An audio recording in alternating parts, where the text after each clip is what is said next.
Mainit na balita, itinanggi ni dating Senate President Cheese Escudero ang pagdawit sa kanya ni dating DPWH Undersecretary Roberto Bernardo sa questionableng flood control projects.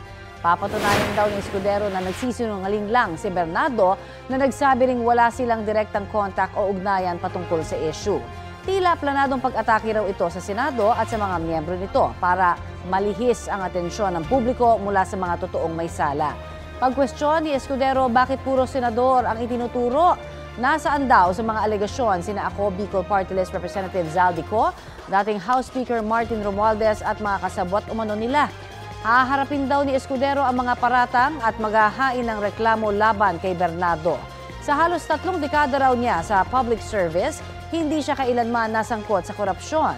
Susubukan namin kunan ng pahayag sina Ko at Romualdez na binanggit ni Escudero. Pero dati na nilang itinanggi na sangkot sila sa anomalya.